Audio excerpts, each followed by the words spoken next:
Selamat pagi Pak, saya atas nama Justus Presenta Lelu, NIM 2023811018 dari Prodi Teknologi Budaya Perikan. Baik, saya akan mempresentasikan tentang ruang lingkup biokimia. Disiplin ilmu biokimia mulai berkembang sewaktu para ahli kimia mulai mempelajari molekul-molekul sel, dan sewaktu para ahli biologi dimulai mempelajari dasar molekul-molekul terhadap makhluk hidup.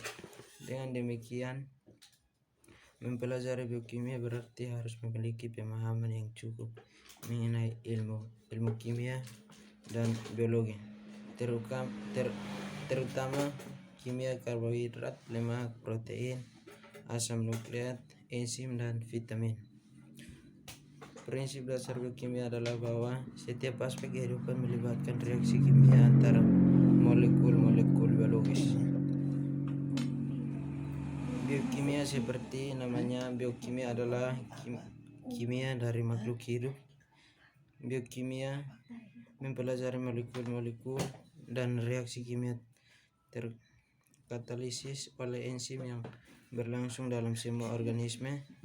Biokimia merupakan ilmu mempelajari struktur dan fungsi komponen seluler seperti protein, karbohidrat, lipid, enzim nukleat, dan molekul lainnya.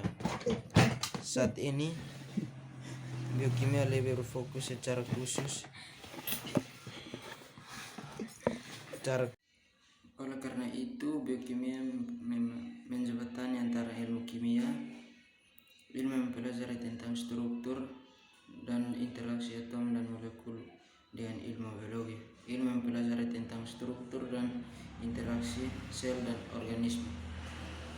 Oleh karena makhluk hidup tersusun dari molekul yang sangat kecil, kehidupan pada level dasar merupakan fenomena biokimia. Meskipun makhluk hidup sangat beraneka ragam, mereka menunjukkan kemiripan. Misalnya, informasi genetika dikode dan diekspresikan dalam cara yang hampir sama pada semua sel. Lebih lanjut, serangkaian reaksi biokimia yang dikenal dengan jalur metabolisme. Pengertian biokimia. Biokimia adalah studi tentang susunan kimia sel, sifat senyawa, serta reaksi kimia yang terjadi dalam sel. Senyawa-senyawa yang menunjuk aktivitas organisme hidup serta energi yang diperlukan atau dihasilkan. Reaksi kimia yang terjadi dalam sel disebut metabolisme dan merupakan bagian penting serta pusat perhatian dalam biokimia. Sehingga dapat dikatakan bahwa biokimia yang mengangkut dua aspek, yaitu struktur senyawa dan reaksi antara senyawa dalam organisme hidup. Dengan mempelajari senyawa dan reaksi yang terjadi sifat aktivitas kehidupan dapat diketahui, sehingga dampak negatif terhadap lingkungan dapat dihindari. Sebagai contoh, protein, asam nukleat merupakan komponen utama dalam sel.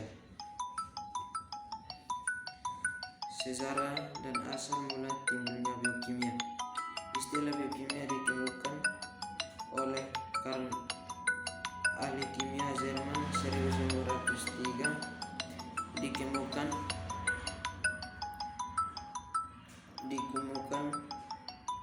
namun sekitar 1,5 abad sebelumnya, pertengahan abad Karl Wilhelm Schell, ahli kimia Swedia, telah melakukan penelitian mengenai susunan kimia jaringan tumbuhan dan hewan. Juga telah dapat mengisolasi asam oksalat, asam laktat, asam sitra, serta beberapa khasiat dari bahan alam.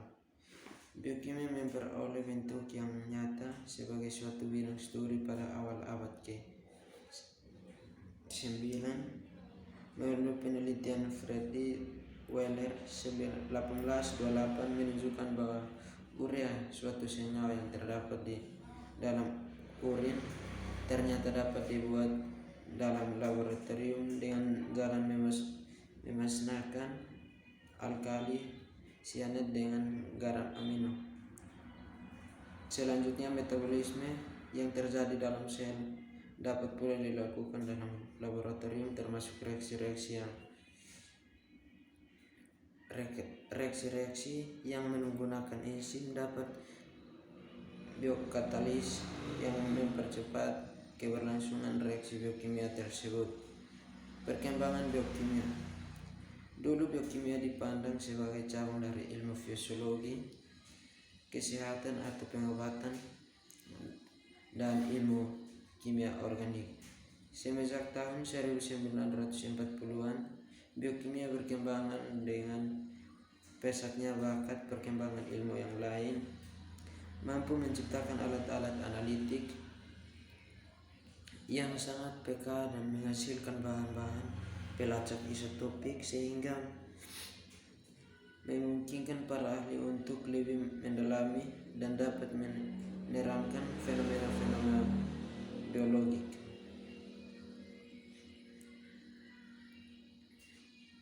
Manfaat biokimia. Sebagai suatu disiplin ilmu yang penting bagi penelitian oleh para ahli biokimia, manfaat yang diperoleh terutama dalam bidang pertanian dan kedokteran. Manfaat lain bagi dari kita sendiri maupun bagi orang lain dengan mempelajari biokimia adalah kita mengetahui tentang reaksi-reaksi kimia penting yang terjadi dalam sel. Hal ini berarti kita dapat memahami proses yang terjadi dalam tubuh. Dengan demikian diharapkan kita mampu menghindari hal-hal dari luar yang mempengaruhi proses dalam sel tubuh. Enzim protein yang bertindak sebagai biokatalisator dan metabolisme reaksi kimia yang terjadi dalam sel. Demikian ringkasan dari saya. Sekian dan terima kasih.